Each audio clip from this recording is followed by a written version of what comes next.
பெரிய பின்விளைவு ஏற்படும். அதனால இஸ்லாத்தில் இருக்கிற இந்த பங்கை நீங்கள் குறை சொல்ல முடியாது. 2க்கு 1ங்கிறத. தப்லீக் ஜமாத் என்று 10 நாள் 20 நாள் அதற்கு மேலும் செல்கிறார்கள்.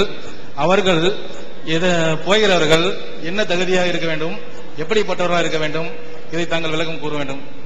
அதாவது முஸ்லிம்கள்ல ஒரு 50-60 வருஷத்துக்கு முன்னாடி இந்தியாவில் தப்லீக் ஜமாத் என்று ஒரு ஜமாத்து உருவாக்கப்பட்டது.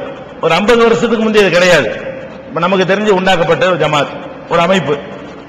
அவங்க எதுக்கு அந்த இயக்கத்தை உருவாக்குறாங்கன்னு கேட்டா, முஸ்லிம்கள் பள்ளிவாசலுக்கு வராம தொழுவாம இருக்கிறாங்க, அவங்கள தொழுகையாளியா ஆக்கணும் அப்படிங்கிறதுக்காக வேண்டி என்ன செய்வாங்க, வீடு வீடா போய் வாங்க பள்ளிவாசலுக்கு வாங்க, தொழுவாங்க, தொழுக நம்ம கடமை, தொழுதாத்தான் நமக்கு இறையச்சம் வரும் அப்படின்னு சொல்வதற்காக வேண்டி தங்களுடைய நேரத்தை ஒதுக்கி பிரயாணம் பண்ணக்கூடிய ஒரு ஜமாத்து தான் தப்லீக் ஜமாத் என்று ஆரம்பித்தார்கள், நல்ல நோக்கத்தில். ஆனால் பிற்காலத்தில் அதுல நிறைய தவறுகள்லாம் சேர்ந்துருச்சு. தொழுகைக்காக ஆரம்பத்தில் நல்ல நோக்கத்திற்கு அழைத்தாலும் பின்னாடி என்ன பண்ணிட்டாங்கன்னு கேட்டா, அந்த தனி நபர்களை கடவுள் நிலைக்கு ஒசத்துவது, அவங்க ஒரு புஸ்தகம் எழுதி வச்சுக்கிறாங்க, அதைத்தான் எல்லாரும் படிக்கணும்னு சட்டம் போடுவது, அந்த புஸ்தகத்துல நிறைய மார்க்கத்துக்கு விரோதமான கருத்துக்கள்லாம் கதைகள்லாம் இருக்கிறது, அதை உட்கார்ந்து பள்ளிவாசல்ல படிக்கணும் என்பது. அது மாதிரி அதனுடைய தலைவராக இருக்கிறாரு பாருங்க, அவர் போய் பார்க்கிறதையே பாக்கியம் நினைக்கிறது, அவருடைய பிரார்த்தனைக்கு எல்லாரும் வாங்கன்னு கூப்பிடுறது, இது மாதிரியான சில தவறுகள் அவர்கள்ட்ட இருக்கிறது. அது போக நான் ஏற்கனவே சொல்லி இருக்கிறேன், எந்த ஒரு ஆத்மாவையும் சக்திக்கு மீறி இறைவன் சிரமப்படுத்த மாட்டான்.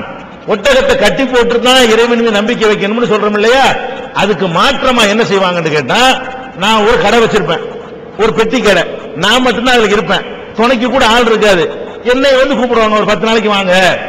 எதுக்கு? நம்ம எல்லாரும் கூப்பிடுவோம், கடையில் ஆள் இல்லைங்க, நீங்க வாங்க எல்லாம் பாத்துக்குருவான். இது இஸ்லாத்துல கிடையாது. அவன் தொழிலையும் பார்க்கணும், பொண்டாட்டையும் கவனிக்கணும், பிள்ளையும் கவனிக்கணும், இதெல்லாம் நீ போட்டுட்டு வா எல்லாம் பாத்துக்குவாங்க. அப்ப இப்படி ஒரு சித்தாந்தம் இஸ்லாத்துல கிடையாது. நான் போட்டுட்டு போயிடுவேன்னா கடை எவனா எடுத்துட்டு போயிடுவான், கடைசியில நான் தெருத்தர சுத்த வேண்டிய நிலைமை. இப்படி நிறைய பேர் நான் வாழ்க்கையில பார்த்திருக்கிறேன். அப்ப இஸ்லாம் எப்படி இறைவனை நம்ப சொல்கிறதோ அதுக்கு மாற்றமாக கம்பல் பண்ணி நோன்பு கூட சக்தி இல்லாட்டி வைக்க தேவையில்லைன்னு இஸ்லாம் சொல்லுது, தொழுகையை கூட நிக்க முடியாது உட்கார்ந்து இஸ்லாம் சொல்லுகிறது. இவங்க வாங்க 10 நாளைக்கு வெளியூர் போயிட்டு வருவோம், எதுக்கு தொழுகைக்கு கூப்பிடுவோம், நல்லதுதான். யாரை கூப்பிடணும்?